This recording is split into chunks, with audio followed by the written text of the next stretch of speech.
എല്ലാവർക്കും നമസ്കാരം. ഈ കഴിഞ്ഞ ദിവസം ഒരു ന്യൂസ് കേൾക്കുവാനായിട്ടിടയായി. അതിങ്ങനെയായിരുന്നു: ഒരു കന്യാസ്ത്രീ ധ്യാനകേന്ദ്രത്തിൽ വന്ന ഒരു 40 വയസ്സുകാരൻ്റെ കൂട്ടത്തിൽ ഒളിച്ചോടിപ്പോയി കല്യാണം കഴിച്ചു എന്നുള്ളൊരു ന്യൂസ് കേൾക്കുവാനായിട്ട് ഇടയായി. ഓക്കെ, ഫൈൻ, അത് കുഴപ്പമൊന്നുമില്ല. അതെന്താണ്, അത് അവരുടെ തീരുമാനമാണ്, അവരുടെ പേഴ്സണൽ മാറ്ററാണല്ലേ. അവർ എടുത്ത വ്രതത്തിൽ തുടരണമോ അതിൽ നിന്ന് പുറത്തു പോകണമോ എന്നുള്ളതൊക്കെ അവരുടെ പേഴ്സണൽ ചോയ്സാണ്. പുറമേ നിന്ന് ആർക്കും അതിനകത്ത് ഇടപെടേണ്ട കാര്യമില്ല. ഓക്കെ, ഇനി അതല്ല എൻ്റെ വിഷയം. ഇവരതിനകത്ത് ഒരു സ്റ്റേറ്റ്മെൻറ്റും കൂടി ഇറക്കിയിട്ടാണ് ഇവർ പോയത്. ഇവർ പറഞ്ഞ സ്റ്റേറ്റ്മെൻറ്റ് എങ്ങനെയായിരുന്നു: 10 അച്ഛന്മാർക്ക് മണവാട്ടിയായി ഇരിക്കുന്നതിനെ കഴിഞ്ഞും നല്ലതാണല്ലോ ഒരാളുടെ ഭാര്യയായിട്ടിരിക്കുന്നത് എന്നൊരു ഡയലോഗും കൂടി അടിച്ചിട്ടാണ് പുള്ളിക്കാരത്തി പോയിരിക്കുന്നത്. അപ്പോൾ ഈ പുള്ളിക്കാരത്തി നിഷ്കളങ്കതയിൽ നിന്നാണോ ഈ ഡയലോഗ് അടിച്ചതെന്ന് നിങ്ങൾക്ക് തോന്നുന്നുണ്ടോ? അല്ല. ഇവരെന്തിനാണ് ഡയലോഗ് അടിച്ചത്? ഒന്നാമത്തെ കാര്യം, ഇവർക്കറിയാം ഇവർ ചെയ്തത് അത്ര നല്ല കാര്യമൊന്നുമല്ല. അത് സമൂഹത്തിൻ്റെ മുൻപിൽ ഇവരെ ഒരു കുറ്റാരോപിതയാക്കുമെന്ന് ഇവർക്ക് നന്നായിട്ട് അറിയാം. അല്ലെങ്കിൽ ഇവരുടെ ഒരു എന്താ പറയുക, പേഴ്സണാലിറ്റിയെ ക്വസ്റ്റ്യൻ ചെയ്യുന്ന വിധത്തിൽ ചില ന്യൂസുകൾ പുറത്തോട്ട് വരുമെന്ന് ഇവർക്കറിയാം.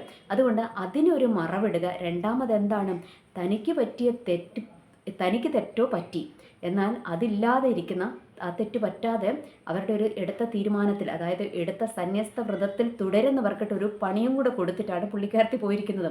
അതുകൊണ്ട് പുള്ളിക്കാരത്തി അത് നിഷ്കളങ്കതയിൽ നിന്നോ അല്ലെങ്കിൽ പുള്ളിക്കാരത്തിൻ്റെ അനുഭവത്തിൽ നിന്നോ ഒന്നും പറഞ്ഞതല്ല. ചുമ്മാ ഇവിടുന്ന് ഇവരുമൊക്കെ പറയുന്നത് കേട്ടിട്ട് പുള്ളിക്കാരത്തി പറഞ്ഞു. സംഭവം ഇത്രയേ ഉള്ളൂ. പുള്ളിക്കാരത്തിയുടെ ഒരു ജഡത്തെ മരിപ്പിക്കുവാൻ പുള്ളിക്കാരത്തിക്ക് കഴിഞ്ഞില്ല, അല്ലെങ്കിൽ അതിനെ നിയന്ത്രിക്കുവാൻ പുള്ളിക്കാരത്തിക്ക് കഴിഞ്ഞില്ല. അതുകൊണ്ട് ഒരാളെ കണ്ടു, അയാളുമായിട്ട് പ്രണയത്തിലായി, അയാളെ കല്യാണം കഴിച്ചു പോയി. അത്രയേ ഉള്ളൂ അതിനകത്തെ മാറ്റർ. പക്ഷേ പുള്ളിക്കാരത്തി അവിടെ ന്യായീകരിക്കുവാനാണ് അവിടെ ശ്രമിച്ചിരിക്കുന്നത്. എന്ന് വെച്ചാൽ പുള്ളിക്കാരത്തി ചെയ്ത ആ ഒരു കാര്യത്തെ പുള്ളിക്കാരത്തി അങ്ങ് ന്യായീകരിക്കുകയാണ്. ഓക്കെ, ഫൈൻ, അത് അവരുടെ മാറ്ററാണ്, നമ്മളതിൽ ഇടപെടേണ്ട കാര്യമില്ല. പക്ഷേ ഞാനിത് പറയുവാൻ കാരണം, ഇവർ പറഞ്ഞിട്ട് പോയ ഒരു സ്റ്റേറ്റ്മെൻറ്റ് ഒരു സമൂഹത്തെ മുഴുവൻ പ്രതിക്കൂട്ടിൽ നിർത്തിയിരിക്കുകയാണ്. ഒന്ന്, ആ സിസ്റ്റേഴ്സ് എന്ന് പറയുന്ന സമൂഹത്തെ മുഴുവൻ. രണ്ടാമത്, അച്ഛന്മാരെന്ന് പറയുന്ന സമൂഹത്തെ മുഴുവൻ അവിടെ എന്ത് നിർത്തിയിരിക്കുകയാണ്? പ്രതിക്കൂട്ടിൽ നിർത്തിയിരിക്കുകയാണ്. എന്ന് വെച്ചാൽ അവരാരും നല്ലവരല്ല. അവരൊക്കെ ഈ പരിപാടി എന്ന് വെച്ചാൽ അച്ഛന്മാരുമായിട്ട് അവിഹിതമായ ബന്ധം പുലർത്തിക്കൊണ്ടിരിക്കുന്നവരാണ് എന്നാണ് ഇവർ പറഞ്ഞു വെച്ചിട്ട് പോയിരിക്കുന്നത്. അപ്പോൾ ഒന്ന് ഓർത്ത് നോക്കുക ഇവരുടെ അവസ്ഥയെന്ന്. ഇനി ഇവരൊഴിച്ചും ബാക്കിയുള്ള സിസ്റ്റേഴ്സിൻ്റെ അച്ഛന്മാരുടെയൊക്കെ ആയിരുന്ന അവസ്ഥയൊന്ന് ഓർത്ത് നോക്കുക. സമൂഹത്തിൻ്റെ മുൻപിലേക്ക് ഇവരിങ്ങനെയുള്ള കാര്യങ്ങൾ എടുത്തിടുമ്പോൾ അതിനകത്ത് നല്ലവരായിട്ടുള്ള എല്ലാ സിസ്റ്റേഴ്സിനും നല്ലവരായിട്ടുള്ള അച്ഛന്മാരെയൊക്കെ സംബന്ധിച്ചിടത്തോളം അവർക്കത് ഭയങ്കര ബുദ്ധിമുട്ടാണല്ലേ. കാരണം അവരുടെ ആ ഒരു ഐഡൻറ്റിറ്റിയെ തന്നെ അവിടെ ക്വസ്റ്റ്യൻ ചെയ്ത് വെച്ചിട്ടാണ് പോയിരിക്കുന്നത്. കാരണം അവരുടെ ആ ഒരു സ്വഭാവത്തെ തന്നെ അവിടെ എന്താണ് ക്വസ്റ്റ്യൻ ചെയ്തിരിക്കുകയാണ് എന്ന് നമ്മൾക്ക് മനസ്സിലാക്കുവാനായിട്ട് കഴിയും. അത് അവരെ സംബന്ധിച്ചിടത്തോളം അവർക്ക് ഭയങ്കര വേദന ഉണ്ടാക്കും അല്ലേ. കാരണം എന്താണ്, അവർക്കതൊന്ന് തെളിയിക്കുവാനായിട്ട് പറ്റണില്ല. അവർക്ക് അവരുടെ നിരപരാധിത്വം തെളിയിക്കുവാനുള്ളൊരു സാഹചര്യം പോലും ഇല്ലാത്ത വിധത്തിൽ പഴുതടച്ച് അവർക്ക് പണി കൊടുത്തിട്ടാണ് ഈ പുള്ളിക്കാരത്തി പോയിരിക്കുന്നത്. അപ്പോൾ കേൾക്കുന്ന ആൾക്കാർ വിചാരിക്കും, ഓ, അപ്പോൾ ഇവരുടെ മഠത്തിൽ ഇങ്ങനെയൊക്കെ നടന്നിട്ടുണ്ട്, അതുകൊണ്ടാണ് ഈ പുള്ളിക്കാരത്തി ചാടിയതെന്ന് വിചാരിക്കും. സത്യത്തിൽ അങ്ങനെയാണോ? അല്ല. ഇവരുടെ വിഷയം എന്താണ്? ഇവരുടെ ജഡത്തെ മരിപ്പിക്കുവാനായിട്ട് ഇവർക്ക് കഴിഞ്ഞില്ല. അതുകൊണ്ട് ഇവർ ഒരാളുടെ കൂട്ടത്തിൽ ഓടിപ്പോയി. അത്രയേ ഉള്ളൂ അതിനകത്തെ കാര്യം. പക്ഷേ അവരൊരു സമൂഹത്തിൻ്റെ മേത്തോട്ട് അവർ ചെളി വാരി എറിഞ്ഞിട്ടാണ് പോയിരിക്കുന്നത്. അതെന്തിനാണ് അവർ ചെയ്തത്? അവർ ചെയ്യുവാനുള്ള കാരണം ചർച്ച തിരിച്ചു വിടുവാൻ വേണ്ടിയിട്ട്. നമ്മൾക്കറിയാം, ഇന്നും സമൂഹ മാധ്യമങ്ങളിലോട്ട് എടുത്താൽ എല്ലാ കാര്യങ്ങളും അവർ ചർച്ച ചെയ്യുമല്ലേ. പ്രത്യേകിച്ച് അച്ഛന്മാരുടെയും കന്യാസ്ത്രീകളുടെയും ഒക്കെ ജീവിതം ഒക്കെ എടുത്താൽ അത് മുഴുവൻ സമൂഹം ഇങ്ങനെ ഉറ്റുനോക്കിക്കൊണ്ടിരിക്കുകയാണ്. അപ്പോൾ എന്താണ്, ഇങ്ങനെ ഒരു വിഷയം കൂടി വന്നു കഴിഞ്ഞാൽ സമൂഹം അത് ചർച്ച ചെയ്യും. അപ്പോൾ ആ ചർച്ച ചെയ്യുമ്പോൾ ചർച്ചയൊന്ന് വഴിമാറ്റി വിടണം. എന്താക്കണം? ഇവരൊരു ഇരയായിട്ട് മാറണം, പകരം ബാക്കിയുള്ളവരെ പ്രതിക്കൂട്ടിൽ നിർത്തണം എന്നുള്ള ഒരു ക്രിമിനൽ മൈൻഡാണ് ഈ പുള്ളിക്കാരത്തിക്കുള്ളത്. അതുകൊണ്ടാണ് ഈ പുള്ളിക്കാരത്തി ഈ ഒരു സ്റ്റേറ്റ്മെൻറ്റ് ഇറക്കിയിട്ട് പോയതെന്ന് നമ്മൾക്ക് മനസ്സിലാക്കുവാനായിട്ട് കഴിയും. അപ്പോൾ ഓർക്കുക, ഇന്ന് പലപ്പോഴും നമ്മളുടെയൊക്കെ അല്ലേ, നമ്മളെല്ലാവരുടെയും ജീവിതത്തിലോട്ടൊന്ന് എത്തി നോക്കിക്കും. ഇതൊക്കെ തന്നെയല്ലേ നമ്മളുടെയൊക്കെ ജീവിതത്തിൽ സംഭവിക്കുന്നതും. അത് ചെറിയ കാര്യങ്ങളാണെങ്കിലും വലിയ കാര്യങ്ങളാണെങ്കിലും നമ്മൾക്ക് ചെയ്ത തെറ്റിനെ അംഗീകരിക്കുവാൻ നമ്മൾക്ക് കഴിയത്തില്ലല്ലേ. പകരം നമ്മളെന്താണ്, നമ്മൾ ചെയ്തതിനെ ന്യായീകരിക്കുവാനായിട്ട് നമ്മൾ 100 എക്സാമ്പിൾസ് അല്ലെങ്കിൽ 100 കാരണങ്ങൾ നമ്മളതിന് പറഞ്ഞുകൊണ്ടിരിക്കും. ഇനി മറുഭാഗത്ത് എന്താണ്, മറുഭാഗത്ത് മറ്റുള്ളവരെ പ്രതിക്കൂട്ടിൽ നിർത്താനും നമ്മൾ ശ്രമിക്കും. ഇനി അടുത്തത് എന്താണ്, നമ്മൾ അങ്ങ് ന്യായീകരിക്കുകയാണ്. ഞാൻ ചെയ്തത് അതിങ്ങനെ അബദ്ധം പറ്റിപ്പോയത്, ഇന്ന ആൾ കാരണം അല്ലെങ്കിൽ ഇവർ കാരണമാണ് ഞാനിങ്ങനെ ചെയ്യുവാനായിട്ട് ഇടയായതെന്നൊക്കെ പറഞ്ഞുകൊണ്ട് നമ്മൾ ഭയങ്കരമായിട്ട് നമ്മളെ തന്നെ ന്യായീകരിക്കുവാനായിട്ട് ശ്രമിക്കുന്നതും ഇന്നത്തെ സമൂഹത്തിൻ്റെ ഒരു പ്രവണതയാണല്ലേ. നമ്മളത് കണ്ടുകൊണ്ടിരിക്കുകയാണ്. ഇപ്പോൾ കഴിഞ്ഞ ദിവസം സോഷ്യൽ മീഡിയ മുഴുവൻ ചർച്ച ചെയ്തുകൊണ്ടിരിക്കുന്ന വിഷയമാണ്. യമനിൽ ഒരു സ്ത്രീയെ വധശിക്ഷയ്ക്ക് വിധിച്ചിരിക്കുകയായിരുന്നു. അവർക്ക് ടൈമൊക്കെ എന്താ പറയുക, അവർ ഫിക്സ് ചെയ്തു. എന്നാൽ ഇപ്പം നമ്മുടെ ഒരു ഉസ്താദ് അതിനകത്ത് ഇടപെട്ട് അതിനകത്ത് മരവിപ്പിച്ചിരിക്കുകയാണ്. അതായത് ആ വധശിക്ഷ മരവിപ്പിച്ചിരിക്കുകയാണ് എന്നും നമ്മൾക്ക് കാണുവാനായിട്ട് കഴിഞ്ഞു. അപ്പോൾ ഇവിടെ എടുത്തു നോക്കിയാലും അവരുടെ പഴയ ന്യൂസുകളൊക്കെ എടുത്തു നോക്കിയാൽ നമുക്ക് അത്ര സഹതാപമൊന്നും അവരോട് തോന്നാൻ വഴിയില്ല. കാരണം അവരവിടെ ക്ലിനിക്ക് തുടങ്ങുവാൻ വേണ്ടിയിട്ട് അവിടെയുള്ള ആ രാജ്യത്തുള്ള ഒരു പൗരനുമായിട്ട് അവർ എന്താ പറയുക അവിടെ ലീഗലി മാരീഡ് ആയിരുന്നു എന്നൊക്കെയുള്ളൊരു ന്യൂസുകളൊക്കെ പത്രത്തിൽ വായിച്ചിട്ടുണ്ട്. പണ്ട് പത്രങ്ങളിലൊക്കെ അത് വന്നിട്ടുണ്ട്. അതിൻ്റെ കട്ടിങ്ങുകളൊക്കെ ഇന്നും സോഷ്യൽ മീഡിയയിൽ കൂടെ പല ഗ്രൂപ്പുകളിൽ കൂടിയുമുണ്ട്. അതൊക്കെ ഞാൻ വായിച്ചിട്ടുണ്ട്. അപ്പോൾ അതുകൊണ്ടാണ് എനിക്ക് അവരോട് സഹതാപം തോന്നാത്തത്. കാരണം എന്താണ്, അവർക്കവിടെ നിലനിൽക്കുവാൻ വേണ്ടിയിട്ട് ഓൾറെഡി ഒരു ഭർത്താവും കുഞ്ഞുമുള്ള സ്ത്രീ അവിടെ യമനിലുള്ള ഒരു പൗരനെ വിവാഹം കഴിച്ചു എന്നൊരു ന്യൂസും കൂടെ അന്നത്തെ പത്രത്തിൻ്റെ കെട്ടിങ്ങുകളിലൊക്കെ ആയിട്ട് വന്നിട്ടുണ്ട്. അതിന് വേണ്ടിയിട്ടായിരുന്നു അവരെ രണ്ടാമത് വിവാഹം കഴിച്ചു അവിടുത്തെ ഒരു ക്ലിനിക്ക് തുടങ്ങുവാൻ വേണ്ടിയിട്ട്. ഇനി അടുത്തത് എന്താണ്, ഭർത്താവ് ഓൾറെഡി ഉണ്ട്. ഇനി അടുത്തത് എന്താണ്, ആ പുള്ളിക്കാരനെയും കൊണ്ട് ഇവിടെ നാട്ടിൽ വരികയും നാട്ടിലുള്ള സ്ഥലങ്ങളൊക്കെ കൊണ്ട് കാണിക്കുകയും ഒക്കെ ചെയ്തതാണ്. പിന്നെ എവിടെയാണ് ഇവർ തമ്മിൽ തെറ്റിയത് എന്നുള്ള കാര്യം നമ്മൾക്ക് അറിഞ്ഞുകൂടാ. അപ്പോൾ ഇനി അവർ പറയുന്നത് നമ്മൾക്ക് അംഗീകരിക്കല്ലാതെ വേറെ നിർവാഹമില്ലാത്തൊരു സിറ്റുവേഷനിലോട്ടാണ് പോയിരിക്കുന്നത്. എന്തായാലും അവിടെ എന്താണ്, ഇവർ തെറ്റ് ചെയ്യാതെ തെളിവുകളില്ലാതെയൊന്നും ഒരാളെ അവിടെ തൂക്കിക്കൊല്ലാനൊന്നും ഒരു രാജ്യവും ശ്രമിക്കാറില്ല എന്നുള്ളത് നമ്മൾക്കറിയാവുന്ന കാര്യം തന്നെയാണ്. എനിവേ അതവിടെ നിൽക്കട്ടെ. അപ്പോൾ ഞാൻ പറഞ്ഞു വരുന്നത്, ആ പുള്ളിക്കാരത്തി ചെയ്ത തെറ്റ് എനിക്ക് പറ്റിപ്പോയി എന്ന് എവിടെയും പറഞ്ഞു കേട്ടിട്ടില്ല. അവർ 100% അവർ പറഞ്ഞുകൊണ്ടിരിക്കുന്നത് എൻ്റെ സാഹചര്യം കൊണ്ട് ഞാൻ ചെയ്തതാണ്, എനിക്ക് വേറെ നിർവാഹമില്ലാത്തത് കൊണ്ട് ഞാൻ ചെയ്തതാണ് എന്നൊക്കെ പറഞ്ഞ് അവരെ തന്നെ ന്യായീകരിക്കുന്നത് നമ്മൾക്ക് കാണുവാനായിട്ട് കഴിയും. ഓക്കെ, ആ മാറ്റർ സംസാരിക്കാനല്ല ഞാൻ വീഡിയോ ചെയ്തത്. ഞാൻ പറയാൻ വരുന്ന മാറ്റർ ഇത്രയേ ഉള്ളൂ. നമ്മളുടെയൊക്കെ ജീവിതത്തിലും അല്ലേ, നമ്മളുടെ ചുറ്റുപാടും ഒക്കെ എടുത്താലും അങ്ങനെ തന്നെയാണ്. നിസ്സാര കാര്യങ്ങൾക്ക് പോലും നമ്മൾ എന്താണ്, അതൊന്ന് അംഗീകരിക്കുന്നതിന് പകരം അല്ലെങ്കിൽ അതൊന്ന് തുറന്നു പറയുന്നതിന് പകരം നിസ്സാര കാര്യങ്ങൾക്ക് വേണ്ടി പോലും നമ്മൾ എന്തോരം നുണകളാണ് പറഞ്ഞു കൂട്ടുന്നതല്ലേ. എന്ന് വെച്ചാൽ ഒരു ചെറിയ കാര്യം അത് ചെയ്തു പറഞ്ഞു എന്ന് പറയേണ്ട അത്രയുള്ള കാര്യം, അതിനകത്ത് നമ്മൾ എന്ത് ചെയ്യും, ഞാനങ്ങനെ പറയാനുണ്ടായത് ഇവർ എന്നൊക്കെ പറഞ്ഞുകൊണ്ട് 100 ആൾക്കാരെ നമ്മൾ അതിനകത്തോട്ട് പ്രതിക്കൂട്ടിലോട്ട് അങ്ങ് നിർത്തും. എന്നാലും നമ്മൾ എന്ത് ചെയ്യത്തില്ല, നമ്മൾ ചെയ്ത തെറ്റ് നമ്മൾ അംഗീകരിക്കത്തില്ല. അതാണ് ഇന്നത്തെ ഒരു മനുഷ്യൻ്റെ ഒരു അവസ്ഥ എന്ന് പറയുന്നതല്ലേ. അല്ലെങ്കിൽ നമ്മൾ എന്ത് ചെയ്യും, അത് മറ്റൊരാളിലേക്ക് പഴി ചാരി ഇടുവാനായിട്ട് നമ്മൾ ശ്രമിക്കും. അയ്യോ ഞാനല്ലെന്നേ, അത് അവർ ചെയ്തതാന്നേ അല്ലെങ്കിൽ അവർ പറഞ്ഞതാന്നേ എന്നും പറഞ്ഞ് നമ്മൾ മറ്റൊരാളിലേക്ക് നമ്മൾ പഴി ചാരുവാനായിട്ട് നമ്മൾ ശ്രമിക്കും. ഫൈനലി എന്താണ്, നമ്മൾ ചെയ്തത് അംഗീകരിക്കുവാൻ ഒരിക്കലും നമ്മൾ അംഗീകരിക്കത്തില്ല. നമ്മൾ ചെയ്ത തെറ്റ് ഒരിക്കലും നമ്മൾ അംഗീകരിക്കത്തില്ല. പകരം എന്താണ്, അതിനെ ന്യായീകരിക്കൽ തന്നെയാണ് നമ്മുടെ പരിപാടി. ഇനി ന്യായീകരണം ഒരു ദിവസം കൊണ്ട് തീരത്തില്ല. കാരണം എന്താണ്, ഇത് നുണയാണെങ്കിൽ എന്ത് സംഭവിക്കും, ഇത് നമ്മളിങ്ങനെ ജീവിതകാലം മുഴുവൻ ഈ വിഷയം ന്യായീകരിക്കുവാൻ വേണ്ടി ഇങ്ങനെ പറഞ്ഞുകൊണ്ടിരിക്കണം. എന്നാൽ അവിടെ നമുക്കൊരു ഒറ്റ നിമിഷം കൊണ്ട് സമാധാനം കിട്ടും. എന്താണ്, പറഞ്ഞു ചെയ്തു തീർന്നു. ആ സെക്കൻഡിൽ ആ വിഷയം അവിടെ സോൾവ് ആകേണ്ടതാണ്. പകരം എന്താണ്, ഇതും പൊക്കി പിടിച്ചുകൊണ്ടിരുന്ന നിസ്സാര വിഷയമായിരിക്കും. ഇതും പൊക്കി പിടിച്ചുകൊണ്ട് നമ്മളിങ്ങനെ മാസങ്ങളും ആഴ്ചകളും ഒക്കെ അങ്ങ് നമ്മൾ സഞ്ചരിക്കുകയാണ്. ഇത് എന്തിനാണ് നമ്മളിങ്ങനെ ചെയ്യുന്നത്? ഞാൻ ആത്മീയരിലോട്ട് വരാം. അപ്പോൾ ഈ ആത്മീയരായിരിക്കുന്ന നമ്മൾ പോലും ഇങ്ങനെയാണ് ചെയ്യുന്നതല്ലേ.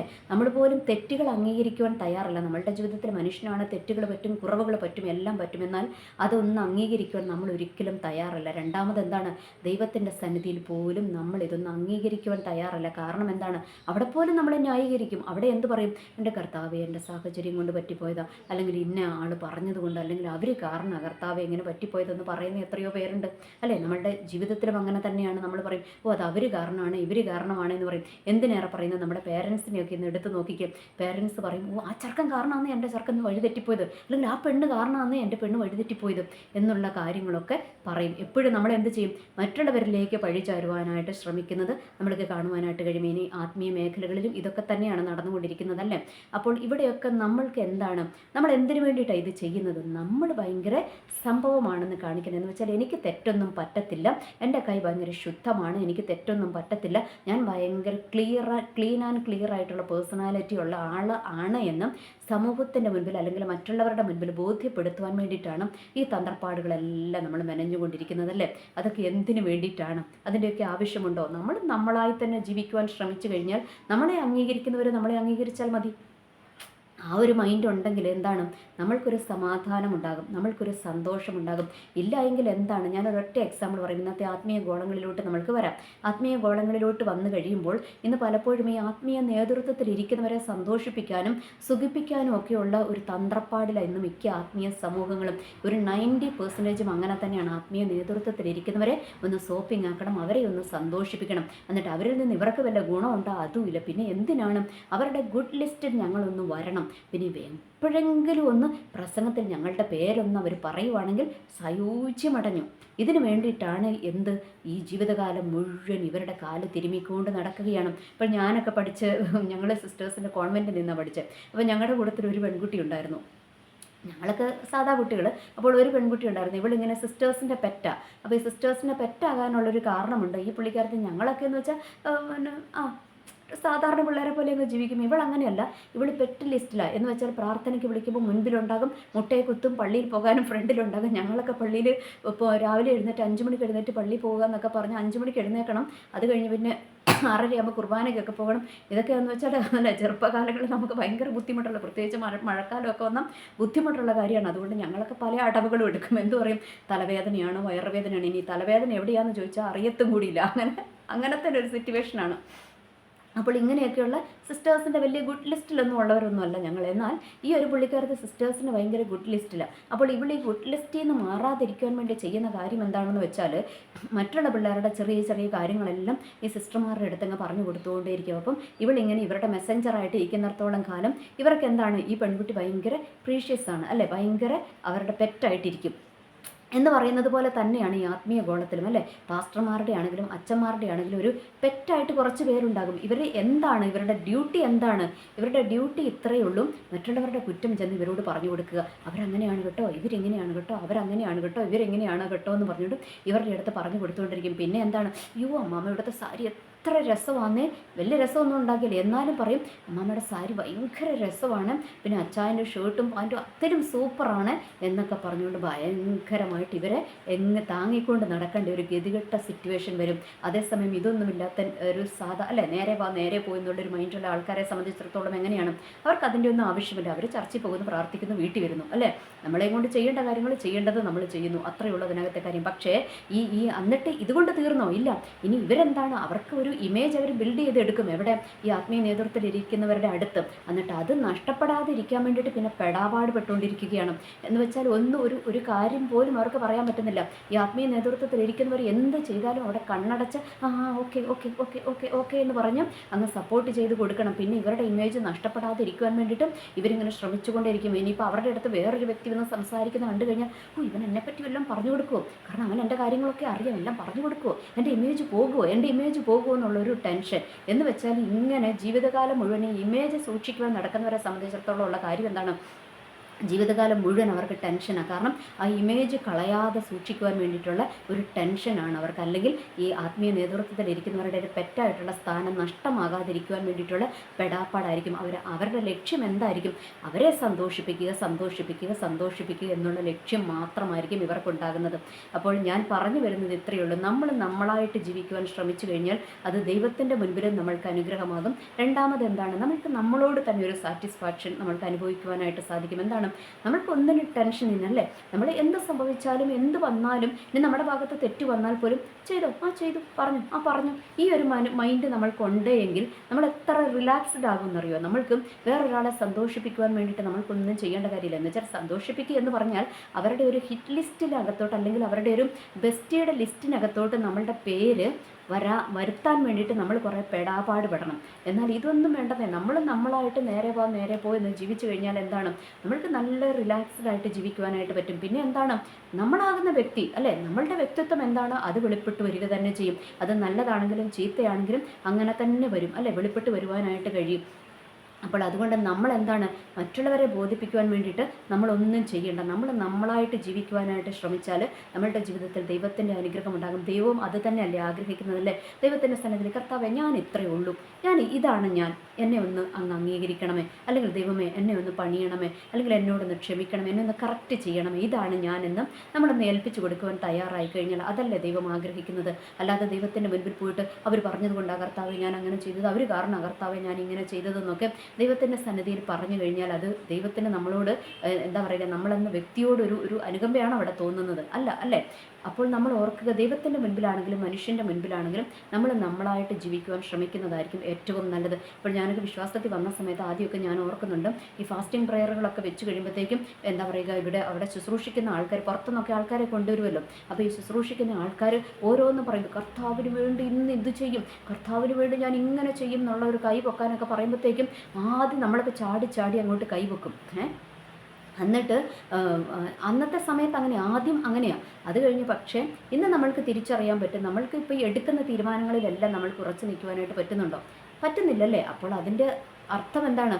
നമ്മൾ വലിയ തീരുമാനങ്ങളൊന്നും ഈ ആരുടെയെങ്കിലും പറയുന്ന ഇമോഷണലിൻ്റെ പുറത്ത് നമ്മൾ തീരുമാനങ്ങൾ എടുക്കാതിരിക്കുന്നതായിരിക്കും ഏറ്റവും നല്ലത്. കർത്താവേ, എന്നെയും കൊണ്ട് ആഗ്രഹമുണ്ടപ്പോൾ അങ്ങേക്ക് ഹിതമാണെങ്കിൽ അങ്ങ് അനുവദിച്ചാൽ ഇത് ഞാൻ ചെയ്യാമെന്ന് പറഞ്ഞാൽ തീർന്നു അല്ലേ? അപ്പം ദൈവം നമ്മൾക്ക് അതിനുള്ള കൃപ തരും. പകരം ഞാൻ ചെയ്യാം എന്ന് പറഞ്ഞ് എല്ലാത്തിനും നമ്മൾ മുന്നിട്ടിറങ്ങേണ്ട കാര്യമില്ല. കാരണം നമ്മൾ നമ്മളെ ഒന്ന് അംഗീകരിക്കാൻ തയ്യാറാകുക ആദ്യം. അപ്പോൾ ഈ കഴിഞ്ഞ ദിവസം ഞാനൊരു വ്യക്തിയുമായിട്ട് ഇങ്ങനെ സംസാരിച്ചപ്പോൾ ആ വ്യക്തി ഇങ്ങനെ ഒരുപാട് വലിയ കാര്യങ്ങളാണ് സംസാരിക്കുന്നത്. അപ്പോൾ ആ പുള്ളി സംസാരിച്ചത്, ഞാൻ അങ്ങനെ ചെയ്യും, ഞാൻ ഇങ്ങനെ ചെയ്യും, അങ്ങനെ ചെയ്യും, ഇങ്ങനെ ചെയ്യും എന്നൊക്കെ പറഞ്ഞാൽ ഫ്യൂച്ചറിനെ കുറിച്ച് സംസാരിച്ചുകൊണ്ടിരിക്കുകയാണ്. അപ്പോൾ ഞാനിതെല്ലാം കേട്ടിട്ട് ചിരിച്ചുകൊണ്ടിരിക്കുകയാണ്. അപ്പം ആ പുള്ളി എന്നോട് ചോദിച്ചു, എന്താ ചിരിക്കുന്നതെന്ന് ചോദിച്ചു. ഞാൻ പറഞ്ഞു, ഒന്നുമല്ല, നമ്മൾ പ്ലാനിങ്ങുകളൊക്കെ വളരെ നല്ലതാണ്, പക്ഷേ നമ്മളുടെ നാളെ നമ്മൾക്ക് ആയുസ്സുണ്ടോ ഇല്ലയോ എന്നുള്ളത് ദൈവമല്ലേ തീരുമാനിക്കുന്നത്. അതുകൊണ്ട് ഒത്തിരി നമ്മൾ എന്താ പറയുക, പ്ലാനിങ്ങുകളിലോട്ടൊന്നും പോകേണ്ട. ദൈവത്തിൻ്റെ ഹിതപ്രകാരം ജീവിക്കുവാനുള്ളൊരു കൃപ തരണമേ എന്നും നമ്മൾ പ്രാർത്ഥിച്ചാൽ മതി എന്ന് പറഞ്ഞു. അപ്പം പുള്ളിക്ക് അപ്പോൾ അത് കാര്യം മനസ്സിലായി. ഇതുപോലെ തന്നെയാണ് ഈ ചില രാഷ്ട്രീയക്കാരെ കണ്ടിട്ടുണ്ടോ? ഈ രാഷ്ട്രീയക്കാരെന്ന് പറയുന്നവർക്ക് സമാധാനമില്ല. എന്താണ്? അവരവരുടെ ഇമേജിന് വേണ്ടിയിട്ട് കാട്ടിക്കൂട്ടുന്നത് കണ്ടാൽ നമ്മൾക്ക് തന്നെ സങ്കടം തോന്നും അല്ലേ? അവർക്ക് പേടിയാണ്, അവർക്ക് ഇമേജ് ഒന്ന് കീപ്പ് ചെയ്യണം. ഞാൻ അവരുടെ ആളാണ്, ഞാൻ ഇവരുടെ ആളാണ്, ആ പാസ്റ്ററിൻ്റെ ആളാണ്, ഈ പാസ്റ്ററിൻ്റെ ആളാണ്, അതാണ് ഇതാണ് എന്നൊക്കെ പറഞ്ഞുകൊണ്ട് വരുത്തി തീർക്കുവാൻ വേണ്ടിയിട്ട് ഭയങ്കരമായിട്ട് ഇവർ പെടാപ്പാട് പെട്ടുകൊണ്ടിരിക്കുകയാണ്. എന്ന് വെച്ചാൽ അവരുടെ ഒരു ഐഡൻറ്റിറ്റി, അവരുടെ ആ ഒരു എന്താ പറയുക, ഒരു വ്യക്തിത്വം തന്നെ മറ്റുള്ളവരുടെ മുൻപിൽ അടിയറവ് വെച്ച് പ്രവർത്തിക്കേണ്ട ഒരു സിറ്റുവേഷനാണ് ആർക്ക് വന്നിരിക്കുന്നതും ഈ രാഷ്ട്രീയക്കാർക്ക് വന്നിരിക്കുന്നതെന്ന് നമ്മൾക്ക് മനസ്സിലാക്കുവാനായിട്ട് കഴിയുന്ന കാര്യമാണ്. ഫൈനലി ഞാൻ പറഞ്ഞു വരുന്നത് ഇത്രയേ ഉള്ളൂ. വലിയ വാചകടി അല്ലേ? നമ്മളൊന്ന് ഓർത്ത് നോക്കി, ഒരുപാട് വാചകടിച്ച് നടന്നവരൊന്നുമല്ല, അല്ലാത്തവരാ അല്ലേ എവിടെയെങ്കിലുമൊക്കെ എത്തിയിട്ടുള്ളൂ. ഈ ഒരുപാട് വാചകടിച്ച് നടന്നവരൊന്നും എവിടെയും എത്തിയതായിട്ട് കാണാനില്ല. എന്നാൽ അല്ലാത്തവരെയൊക്കെ ദൈവം ഉപയോഗിച്ചത് നമ്മൾക്ക് കാണുവാനായിട്ട് കഴിയും. ഞാൻ ആത്മീയ മേഖലകളുടെ കാര്യമാണ് പറയുന്നത്. ആത്മീയ മേഖലയല്ല, അല്ലാത്തതാണെങ്കിലും നമ്മൾക്കറിയാം, വലിയ എന്താ പറയുക, ജാട കളിച്ചുകൊണ്ട് നടന്നവരൊന്നും എവിടെയും എത്തിയിട്ടില്ല.